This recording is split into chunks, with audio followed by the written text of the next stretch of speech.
La course du jour s'annonce palpitante, avec un peloton à la fois homogène et riche en profils contrastés. Entre chevaux chevronnés, outsiders pleins d'ambition et concurrents en pleine montée en puissance, le spectacle promet d'être au rendez-vous. Pour vous aider à faire les bons choix, notre équipe n'a rien laissé au hasard. Plutôt que de vous livrer une simple liste de chevaux, nous avons mené une analyse approfondie basée sur des critères essentiels, état de forme du moment, performance récente, aptitude au parcours, mais aussi des éléments stratégiques comme le tandem entraîneur-driver, les conditions de course ou encore les scénarios tactiques envisageables. Certains partants offrent des garanties solides, bon numéro derrière Elliott Stott, régularité exemplaire, affinité confirmée avec le tracé. D'autres plus discrets pourraient créer la surprise si la course prend une tournure favorable. Ici, il ne s'agit pas seulement d'identifier les favoris, mais aussi de repérer les chevaux capables de faire exploser les rapports dans l'ombre. Notre mission, vous offrir une lecture claire,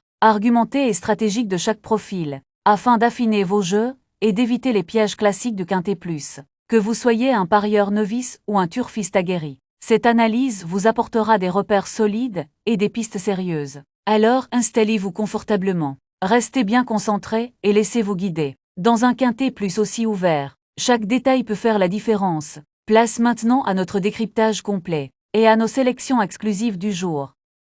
Ce mercredi, c'est sur l'hippodrome d'Anguin-Soisy que les trotteurs sont à l'honneur à l'occasion du Quintet Plus. Après les juments et les galopeurs, place au trot attelé pour une belle épreuve européenne réservée aux chevaux d'âge. 16 concurrents, tous des mâles âgés de 6 à 8 ans, sont annoncés au départ d'une course qui s'annonce à la fois rapide et stratégique. Disputée sur le parcours réduit de 2150 mètres, cette épreuve mettra les chevaux à l'épreuve de la vitesse pure. Le départ sera donné à l'aide de Elliott Stott, un dispositif automatisé qui garantit une mise en action plus fluide, mais qui demande aussi une grande réactivité de la part des pilotes. Il s'agira de la 7e course au programme de la Réunion, avec un coup d'envoi fixé aux alentours de 18 heures. Le plateau est homogène et plusieurs chevaux présentent des profils intéressants, entre anciens vainqueurs dans la catégorie et nouveaux venus ambitieux. Les amateurs de trot devront être particulièrement attentifs aux chronos récents, aux numéros derrière la voiture et à la forme actuelle des drivers pour affiner leur jeu. Anguien, avec sa piste sélective et son ambiance toujours vivante, promet une belle passe d'armes entre ces trotteurs venus de différents horizons. Comme souvent dans ce genre d'épreuve, l'allure dès le départ sera capitale, et chaque seconde comptera pour figurer à l'arrivée. Ce Quintet Plus du mercredi devrait ravir les passionnés de trot, avec une belle confrontation à la clé et, espérons-le, un beau coup à jouer pour les turfistes avisés.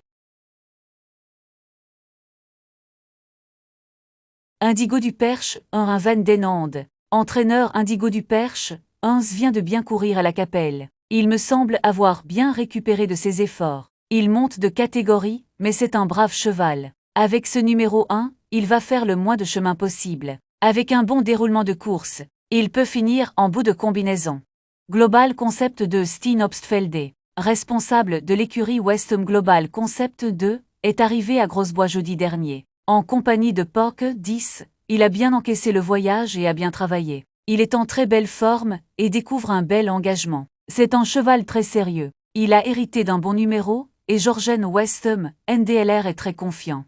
Cosmico Polar 3 Léo Abrivard, entraîneur et driver Cosmico Polar 3, n'avait pas de bon engagement à son programme, mais il a continué à travailler régulièrement. Il est bien engagé Mercrid et le tirage au sort nous a été favorable. C'est un cheval pratique, mais il n'a pas une grosse marge de manœuvre. S'il voyage bien durant le parcours, il a sa place dans le Quintet Plus. Amieux de Beaumont 4 Mathieu Richoux, entraîneur Amieux de Beaumont 4 n'a pas démérité en province lors de ses dernières sorties. Il a plutôt joué de malchance. Il est bien engagé au gain. Alors je tente ma chance à ce niveau. Il me paraît bien au travail et va se plaire sur ce parcours. Avec un parcours préservé, j'espère qu'il pourra prendre un petit chèque. C'est un grand moment pour moi, car il s'agit de mon premier Quintet Plus en tant qu'entraîneur.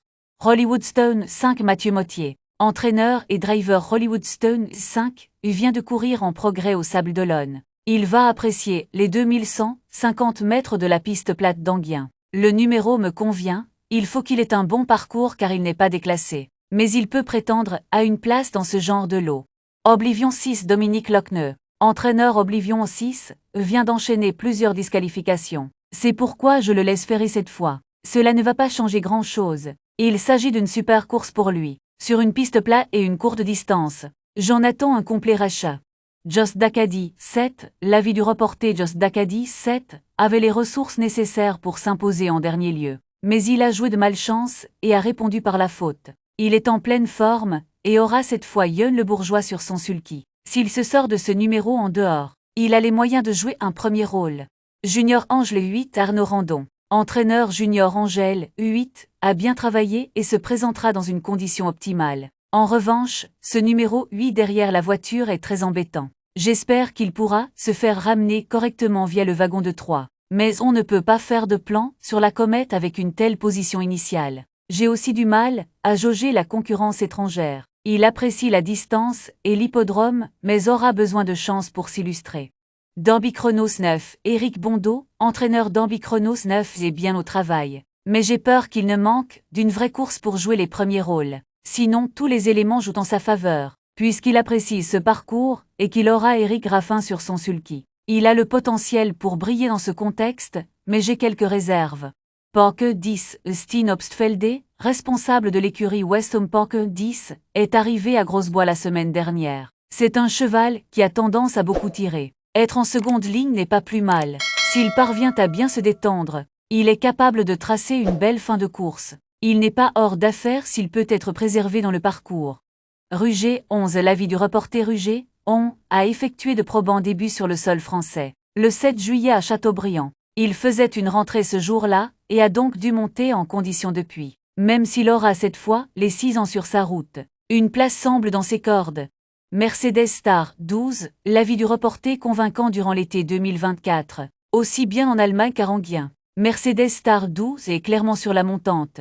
En attestent ses 2 derniers podiums aux Pays-Bas. Il possède des lignes intéressantes et fait partie des plus jeunes de l'épreuve. À l'issue d'un parcours sur mesure, il peut se mêler à la lutte. Doute 13 et Arnaud Chavat, file de l'entraîneur pour sa première sortie en France. Doute 13 a beaucoup trop tiré dans le parcours. Pour autant, sa performance n'est pas si mauvaise. J'ai fait des changements, il aura une embouchure plus forte.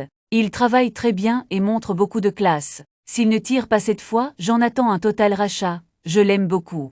Mosboko 14 Dominique Lochneux, entraîneur et driver Mosboko 14, va effectuer une grande rentrée. Mais il a du travail derrière lui. Je le défère des 4 pieds pour savoir exactement où il en est. Il a de la classe et travaille bien. Je ne serais pas surpris de le voir prendre une place.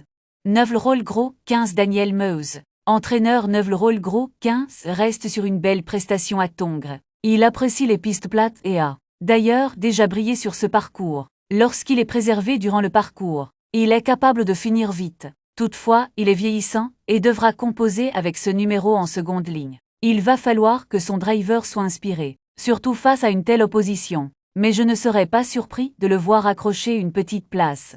Distillato 16 Marc-André Beauvais, entraîneur Distillato 16 n'a, pour ainsi dire, pas couru la dernière fois. Se retrouvant enfermé, il est au top de sa forme et j'ai essayé de viser cette course. Bien sûr, le numéro 16 m'a refroidi. Cela dit, il sera muni d'œillères coulissantes et d'un débouche-oreille. Ce qu'il n'a pas en Suisse, il répond très bien à ses artifices. Je compte sur son driver, Alexandre Abrivard, pour pallier cette position initiale. J'étais très confiant avant le tirage au sort.